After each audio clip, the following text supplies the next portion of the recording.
Everyone, welcome to our session. आज का editorial है हमारा unlearned lesson on India's inadequate strategic petroleum and gas reserve. So let's get into our editorial.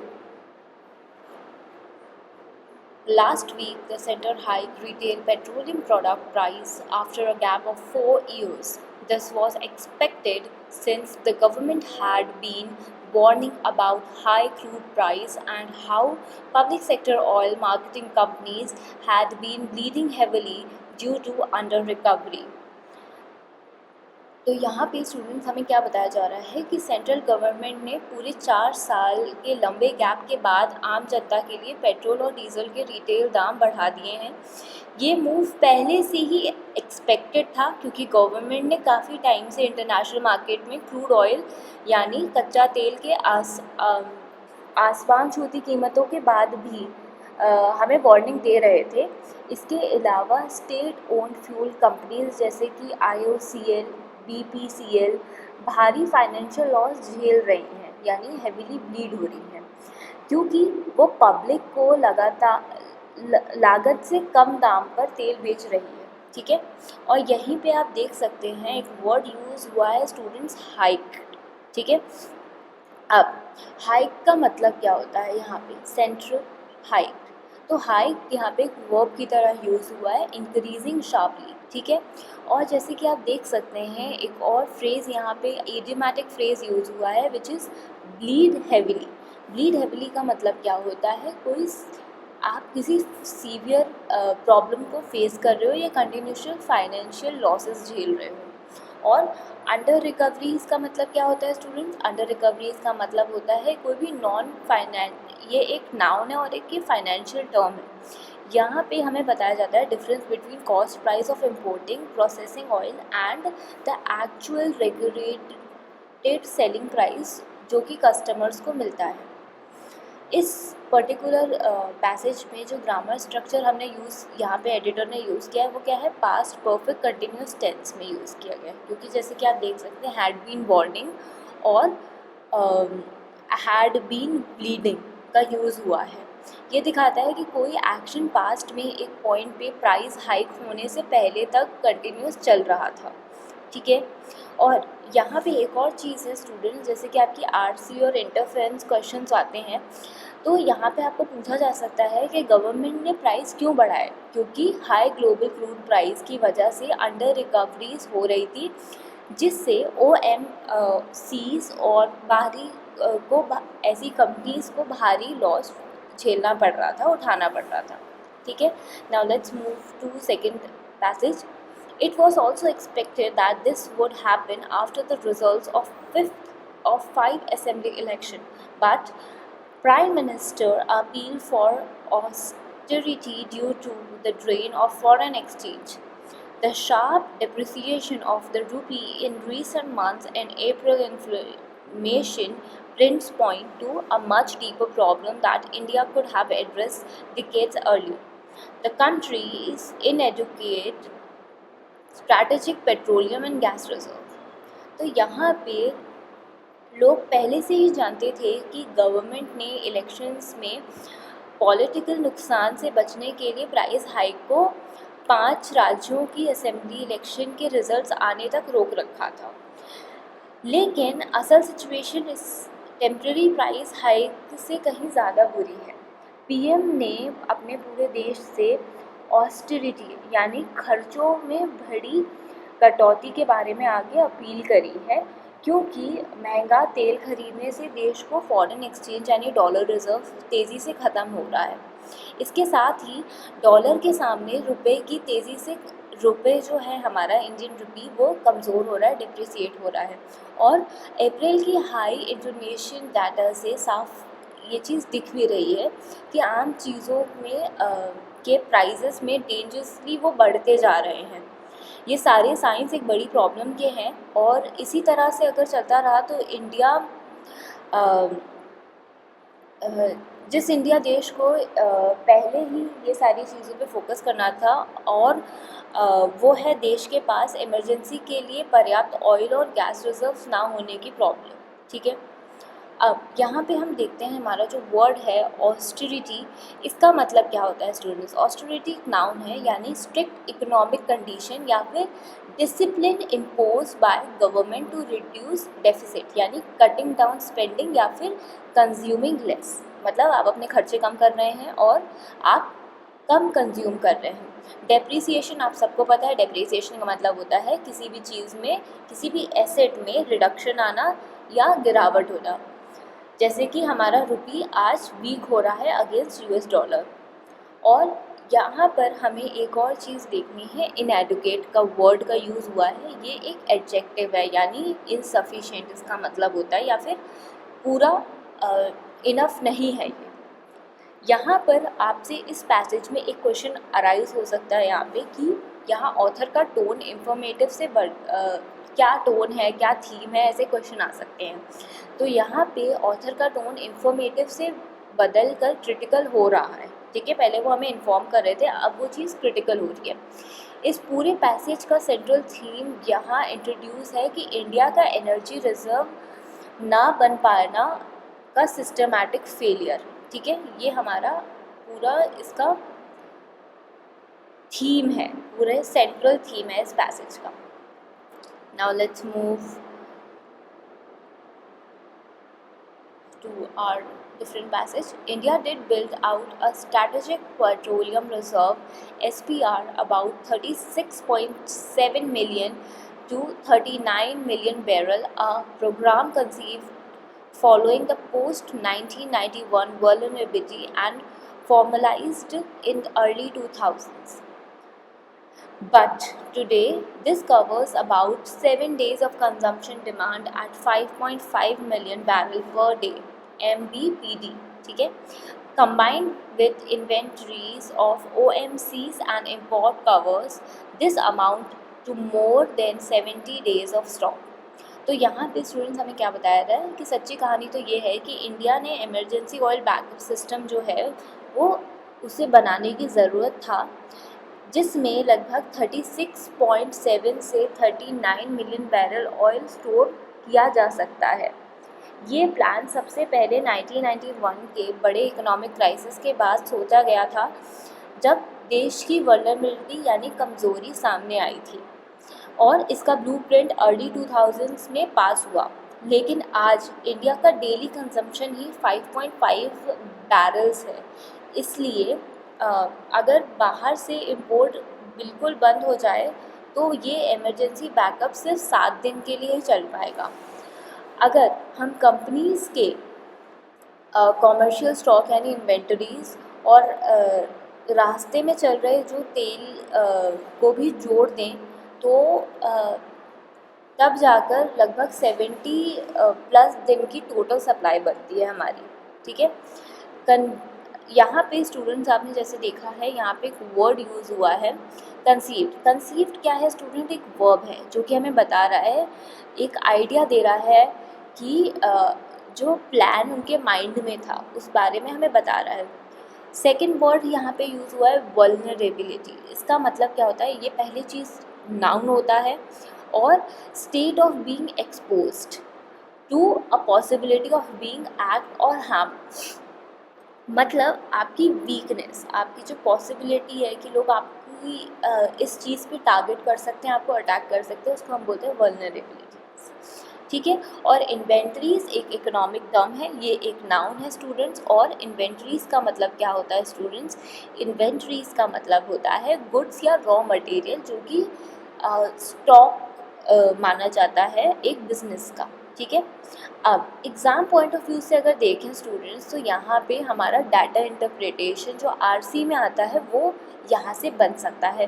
अगर exam में direct question आए total supply cut off के दौरान India अपने स्ट्रैटेजिक पेट्रोलियम रिजर्व्स के दम पर कितने दिन सप्लाई कर सकता है, तो सही आंसर होगा 7 दिन होगा, ठीक है, ना कि 70 डेज़, क्योंकि 70 डेज़ में कमर्शियल स्टॉक को भी इंक्लूड किया गया है। ये बात आप ध्यान रखिएगा। Now let's move to the next passage. But over the years, India has emerged as world's third largest automobile market after the US and China, and comparison with those nations reveal the scale of India's vulnerability. While the US built its SPRs in aftermath of the 1973 oil stock, which at 714 million barrel is 18 times larger than India's. China roughly 900 barrel is even larger. तो यहाँ पे students हमें क्या बताया जा रहा है, India अब यूएस और चाइना के बाद दुनिया का तीसरा सबसे बड़ा ऑटोमोबाइल यानी गाड़ियों का मार्केट बन चुका है। हमारा साइज़ इतना बड़ा है कि हमें तेल की ज़रूरत है, बहुत ज़्यादा ज़रूरत है। और यहीं पे यही वजह है कि जब हम दूसरे बड़े देशों से कंपेयर करते हैं तो हमारी कमज़ोरी का रियल स्केल सामने आता है। यूएस ने 1973 के ऑयल शॉक के बाद ही सबक सीखकर अपना एसपीआर बना लिया था, जो कि 714 मिलियन बैरल्स का है। इंडिया से पूरे 18 गुना बढ़ा और चाइना ने इससे भी आगे निकल गया और उसने क्या किया, जिसका रिज़र्व लगभग 900 मिलियन बैरल्स का है। तो यहाँ पे पहले हम हमारे वर्ड्स देखते हैं। अब after math students, after math का मतलब क्या होता है? First of all part of speech इसका नाउन होता है। आफ्टर मैथ का मतलब होता है कॉन्सिक्वेंसेस या जो आफ्टर इफेक्ट होता है आफ्टर अ डिसीजन, ठीक है। और स्केल वर्ड हमने यहाँ पे देखा है, स्केल वर्ड का यूज़ हुआ है। तो स्केल वर्ड का मतलब क्या होता है स्टूडेंट? स्केल का मतलब होता है कि साइज़, किसी भी चीज़ का साइज़ को हम स्केल बोलते हैं इंग्लिश में, ओके। अब इसका जो ग्रामेटिकल स्ट्रक्चर है वो क्या है? मॉडिफायर फेस को दिखाता है, क्योंकि यहाँ पे लिखा हुआ है is 18 times larger than India's. यहाँ पे आपको एक एरर स्पॉट कर सकता है एग्जामिनर। यहाँ पे ये जो अपॉस्ट्रॉफीज़ है उसको हटाकर सिर्फ लार्जर देन इंडियाज़ लिख दे। ये गलत है, क्योंकि कंपैरिजन देश से नहीं है बल्कि इंडिया के रिजर्व से हो रहा है, इसलिए अपॉस्ट्रॉफी लगाना मैंडेटरी है, ठीक है। जहाँ पे हमने यहाँ इंडियाज़ यूज़ किया है ना, तो इसके हमने रेफरेंस में ये चीज़ बताई है कि यहाँ से हमारा एक एरर बन सकता है। The US has about 400 million barrels currently in its reserve system, providing it with roughly 20 days of consumption. The country has emerged as the world's largest oil producer in the past 10 years with an output of about 13 million barrels per day and a commercial system-wide inventory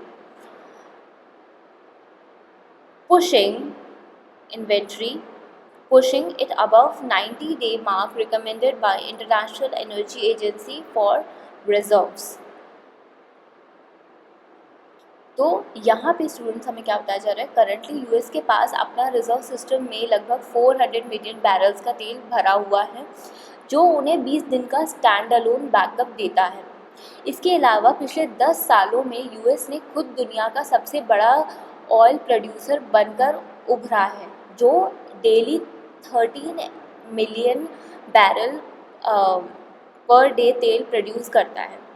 जब आप उसके इस खुद के production या emergency reserve और corporate stock को मिलाकर देखते हैं तो यूएस आराम से इंटरनेशनल एनर्जी एजेंसी को रिकमेंडेड 90 डेज सेफ्टी लिमिट के स्टैंडर्ड पर पार कर देता है, ठीक है। जैसे कि आपने स्टूडेंट्स यहाँ पे देखा है, हमारा इस पैसेज में हमने एक वर्ड यूज़ किया है आउटपुट, ठीक है। तो स्टूडेंट्स, आउटपुट का मतलब क्या होता है? आउटपुट फर्स्ट ऑफ ऑल एक नाउन है। इसका मतलब क्या होता है? आउटपुट का मतलब ये होता है स्टूडेंट्स, हमारे यहाँ पे वर्ड जो है इसका मतलब होता है कि आप एक अमाउंट ऑफ समथिंग को जब आप प्रोड्यूस करते हो बाय अ पर्सन, मशीनरी या इंडस्ट्री, ठीक है। यहाँ पे हमारा क्वेश्चन अराइज क्या कर सकता है? यहाँ पे हमारा क्वेश्चन आ सकता है इंटरनेशनल एनर्जी एजेंसी के पे, ठीक है। और यहाँ पे फैक्ट बेस्ड क्वेश्चन आ सकता है हमारा के मुताबिक इमरजेंसी रिजर्व मेंटेन करने का global safety standard mark 90 days का होता है, और ये डिस्क्रिप्टिव आंसर्स या फैक्ट बेस्ड आरसी में काम आता है, ठीक है। Now let's move to our next passage. The same applies to China, which is comparable with India as a more oil import dependent nation. These numbers become even stranger when compared with reserves for liquefied petroleum gas (LPG) and liquefied natural gas and LNG, where India is most exposed. India has about 1.4 lakh tons of LPG stored, while its daily consumption is 80,000 tons, more than half of its reserve capacity. तो यहाँ पे हमें क्या बताया जा रहा है students, यहाँ पे हमें ये बताया जा रहा है कि यही सॉलिड बैकअप की बात चाइना पर भी अप्लाई होती है, जो इंडिया की तरह ही तेल के लिए दूसरे देशों पे डिपेंडेंट है। ये गैप और भी तेज़ी से बढ़ रहा है और साफ लगने लगा है जब हम एलपीजी यानी जो हमारी कुकिंग गैस है और एलएनजी जो नेचुरल गैस रिजर्व को देखते हैं। यही वो जगह है जहां इंडिया सबसे ज़्यादा अनप्रोटेक्टेड है, एक्सपोज्ड है। इंडिया के पास टोटल एलपीजी स्टोरेज कैपेसिटी सिर्फ 1.4 लाख टन्स की है, जबकि हमारा डेली कंजम्पशन जो है वो 80,000 टन्स का है। इसका मतलब ये है कि हम एक दिन में अपना टोटल रिज़र्व का आधे से ज़्यादा हिस्सा कंज्यूम करते हैं। अगर सप्लाई रुक जाए तो 2 दिन भी चलाना मुश्किल है हमारे लिए ये सारी चीज़ें। यहाँ पे आपने एक वर्ड देखा होगा स्लैकर। स्लैकर का मतलब क्या होता है? ये एक एडजेक्टिव होता है और ये कंपैरिजन के लिए यूज़ होता है, ठीक है। लाइक कौन सी चीज़ ज़्यादा शार्पर है या बहुत ऑब्वियस है, इस चीज़ों के लिए यूज़ होता है। एक्सपोज का मतलब क्या होता है स्टूडेंट्स? एक्सपोज का मतलब होता है, ये भी एक एडजेक्टिव होता है, यानी अनप्रोटेक्टेड हो कोई चीज़ या वल्नरेबल पे चीज़ हो, ठीक है। Now let's move to our same further in the passage, which is as for LNG, India largely rely on stocks at regasification facilities of Petronet LNG and BPCL, without any underground storage for a fuel vital to produce fertilizer. Both the US and China have heavily invested in underground LNG storage. The UE was quick to adapt following the Russia-Ukraine war as it drew down its dependency on Russian gas. These reserves have enabled advanced economies to hedge against supply disruption by relying on long-term contracts at times of supply disruption, cushioning them from spot market spike. As for China, it defiance of American sanction against Russian oil has paid off handsomely. India would have benefited too, had to maintain greater strategic autonomy. अब इस पूरे statement का मतलब क्या होता है students?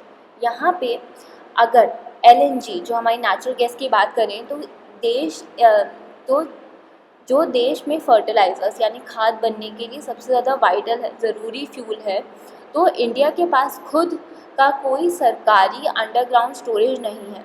India सिर्फ corporate ports जैसे पेट्रोनेट और BPCL की फैसिलिटीज़ पर पड़े कॉमर्शियल स्टॉक्स पर डिपेंड करता है। इसके अपोजिट US और चाइना दोनों ही अंडरग्राउंड LNG स्टोरेज बनाने में बड़ा पैसा इन्वेस्ट किया है, और यहाँ तक कि रशिया यूक्रेन वॉर के बाद यूरोपियन यूनियन जो UE है, उन्होंने भी जल्दी से अपनी स्ट्रैटेजी बदली और रशियन गैस पर अपनी डिपेंडेंसी को कम किया। इन बड़े रिजर्व्स के दम पर ही ये अमीर देशों ने अपनी इकोनॉमीज़ की भी सप्लाई के रुकने के रिस्क से खुद को बचा लिया है, यानी हेज्ड का मतलब क्या होता है स्टूडेंट्स? हेज का मतलब होता है प्रोटेक्ट वनसेल्फ अगेंस्ट लॉसेस, ठीक है। फिर जब अचानक ग्लोबल मार्केट में कीमत तेज़ से बढ़ती है यानी स्पॉट मार्केट स्पाइक, तो इन्हीं रिज़र्व इन्हें एक शील्ड यानी कुशन प्रोवाइड करते हैं। जैसे चाइना ने यूएस के सैंक्शंस के परवाह ना करते हुए रशिया से सस्ता तेल खरीदा और इसका बड़ा फाइनेंशियल फ़ायदा हुआ है रशिया और चाइना दोनों को। इंडिया को भी इसका उतना ही फ़ायदा होता अगर उसके पास बड़ा फ्यूल बैकअप होता और उसने बिना किसी दबाव के आज़ादी से फॉरेन पॉलिसी यानी स्ट्रैटेजिक ऑटोनॉमी को मेंटेन किया होता तो हमें ये फ़ायदे होते आज। नाउ डिफिनेंस का मतलब क्या होता है? डेफिनेंस का मतलब क्या होता है? ओपन रेजिस्टेंस यानी बोल्ड डिसओबीडियंस। ठीक है, यहाँ पर स्टूडेंट इस पर्टिकुलर पैसेज में जो हमारा ग्रामर स्ट्रक्चर है, ठीक है, यहाँ पे ये क्या है? India would have benefited to had it maintain, ये एक थर्ड कंडीशन स्ट्रक्चर है जिसे फॉर्मल राइटिंग में इन्वर्टेड करके लिखा गया है। ठीक है, सिंपल वर्ड्स में if India had maintain greater strategic autonomy it would have benefited too. ये पास्ट की एक हाइपोथेटिकल जो सच नहीं है सिचुएशन को दिखाया है। हाइपोथेटिकल का मतलब होता है जो कि एक इमेजिनरी सिचुएशन है और वो रियलिटी से कोसों दूर होती है। सेंटेंस इम्प्रूवमेंट और कॉमन एरर्स में आपको ये सारे क्वेश्चंस देखने को मिल सकते हैं। Now let's move towards our questions. So question number 1, reading comprehension. तो यहाँ पे जैसे कि आप देख सकते हैं हमारा फर्स्ट क्वेश्चन है reading comprehension interference based. Which of the following statement can be logically inferred from passage regarding India's energy security framework? तो यहाँ पे हमें 4 ऑप्शंस दिए गए हैं। Let's go through each one. India strategic petroleum reserve alone is fully compliant with safety threshold recommended by International Energy Agency. Second option, unlike crude oil, India possesses robust and self-sufficient underground infrastructure for storing crucial industrial and domestic gases. Option 3, India's lack of infrastructure cushion in energy reserve directly constrain its ability to exercise absolute geopolitical leverage during global supply crisis. Option 3, public sector oil market companies delayed the price hike to maximize their profit margin after a 4 years sanction. तो यहाँ पे student जैसे कि आप देख सकते हैं कि यहाँ पर जब भी आपको इंटरफेरेंस क्वेश्चन दिया जाए तो यहाँ पे आप एक चीज़ अच्छे से समझ लीजिए कि आपका आंसर कभी भी डायरेक्ट लिखा नहीं होगा। जहाँ भी आपको अगर आपका आंसर ढूंढना है तो वो इन बिटवीन लाइन आपको मिलेगा। ठीक है, और यहाँ पर आप कौन सी ट्रिक यूज़ करेंगे? आप यूज़ करेंगे एलिमिनेशन ट्रिक को। ठीक है, ऑप्शंस को एलिमिनेट करेंगे और यही सबसे वेल प्रूवन फैक्टर है हमारा। तो जैसे कि आप देख रहे हैं हमारा फर्स्ट वाला जो ऑप्शन है ये गलत है क्योंकि IEA का स्टैंडर्ड 90 डेज़ का है, जबकि इंडिया का सिर्फ जो SPR है वो सिर्फ 7 डेज़ का है। दैट्स वाई ये रॉन्ग है। और ऑप्शन बी अगर हम देखते हैं हमारा तो ये गलत है क्योंकि पैसेज कहता है कि इंडिया के पास LNG के लिए कोई अंडरग्राउंड स्टोरेज नहीं है, इसलिए हम एक्सपोज्ड हैं और अनप्रोटेक्टेड हैं। और वहीं पे अगर हम ऑप्शन डी को देखते हैं जो है हमारा पब्लिक सेक्टर वाला, ये भी गलत है क्योंकि OMC ने प्रॉफिट्स के लिए नहीं बल्कि असेंबली इलेक्शन की वजह से प्राइस हाइक डिले किया था और वो लीड कर रहा है। Now why option C is correct? Option C इसलिए करेक्ट है क्योंकि एडिटोरियल का लास्ट सेगमेंट में लिखा है कि US एंड चाइना के पास बड़े रिजर्व हैं, इसलिए उन्होंने सैंक्शंस के बाद भी रशिया से सस्ता तेल खरीदा है और उन्हें फ़ायदा हुआ है। ऑथर ने एंड में टॉन्ट किया है कि India would have benefited to had to maintain greater strategic autonomy। इसका मतलब है कि अगर रिजर्व होता तो इंडिया भी जियोपॉलिटिकली आज़ाद होकर सस्ता तेल खरीदता और फ़ायदा उठाता। इंफ्रास्ट्रक्चर की कमी ने हमारी आज़ादी को हमारे आज़ाद फैसलों को कंस्ट्रेन किया है, रोक दिया गया है। ठीक है, now let's move to question number 2 which is spotting error. यहाँ पर let's see question number 2. Read the sentence given below to find if there is any grammatical error. Ignore punctuation error if any.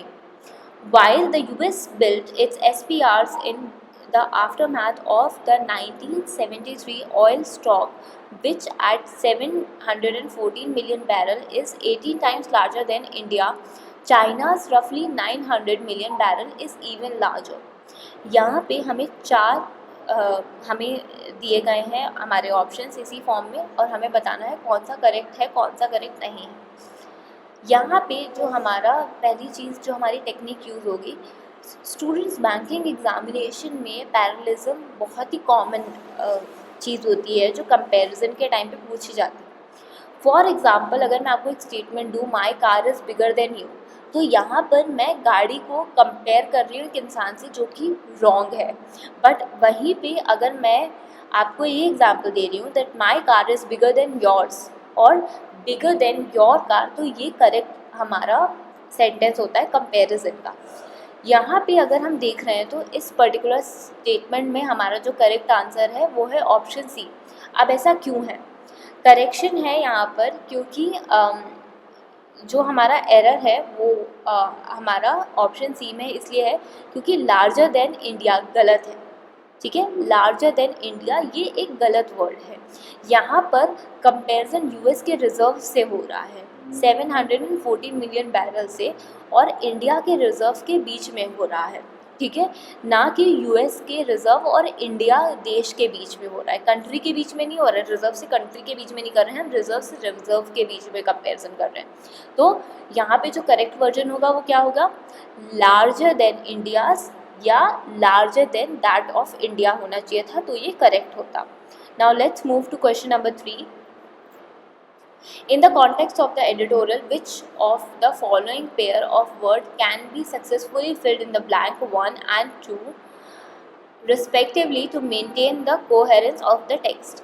The reserve have enabled advanced economies to dash against supply disruption by relying on long-term constraints at times of crisis dash them from spot market spike.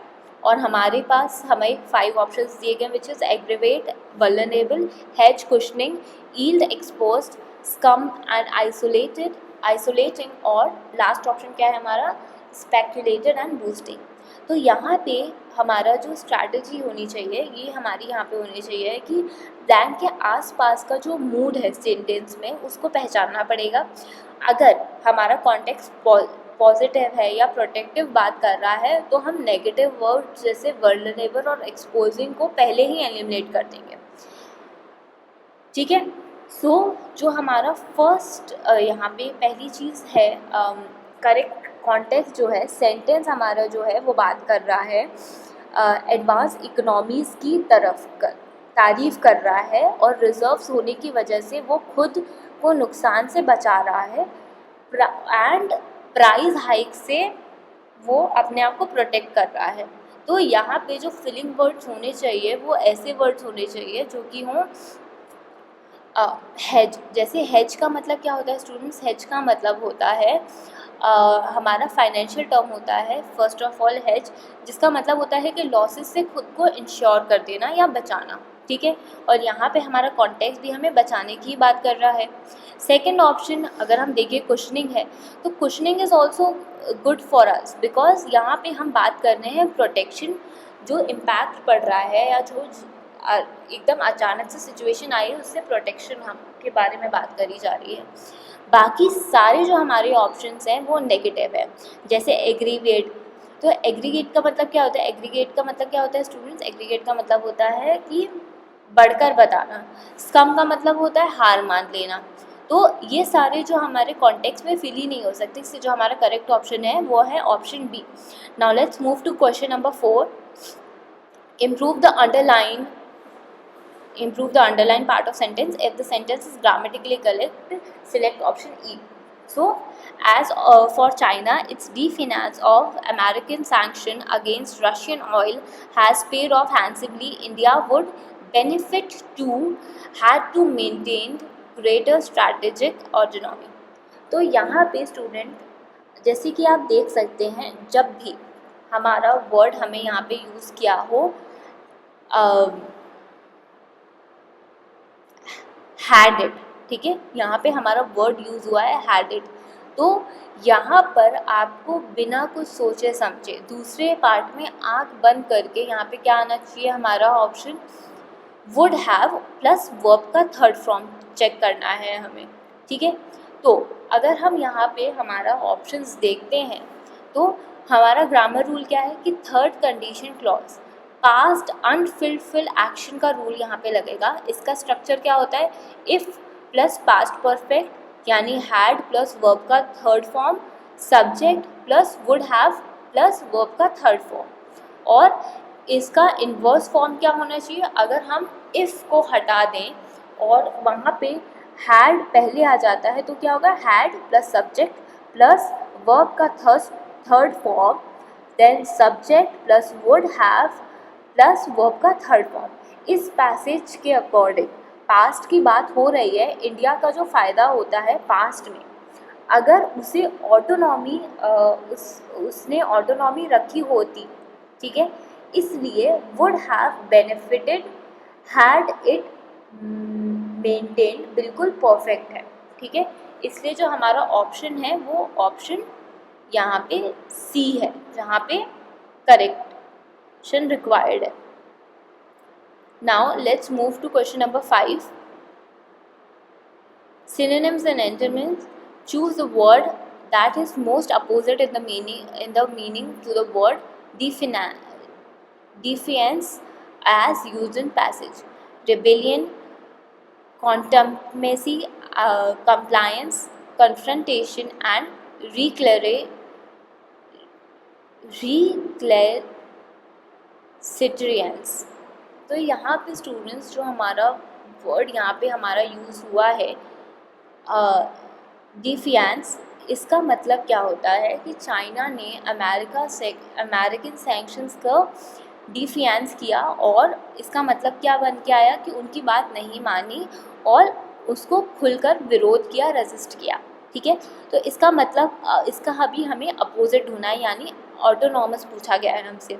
तो compliance का मतलब होता है कि आगे का किसी भी अगर आपको कोई ऑर्डर दिया गया, आप उसको मान रहे हो, उसको फॉलो कर रहे हो, रूल्स को मान रहे हो, ठीक है, ओबीडियंस फॉलो कर रहे हो आप, इसलिए ये इसका एग्जैक्ट अपोजिट हो सकता है कंप्लायंस वर्ड, ठीक है। बाकी के ऑप्शन जैसे रेबियंस, कॉन्टेमेसी और कन्फ्रंटेशन एंड रिक्लरेसिटिरेंस, इसका सबका मतलब डिफिनेंस का सिनोनिम होता है, ठीक है, कि विरोध करना और बात नहीं मानना। तो जो हमारा करेक्ट ऑप्शन है वो यहाँ पे है option C. With that, we'll end the session for today and we'll meet you in the next class.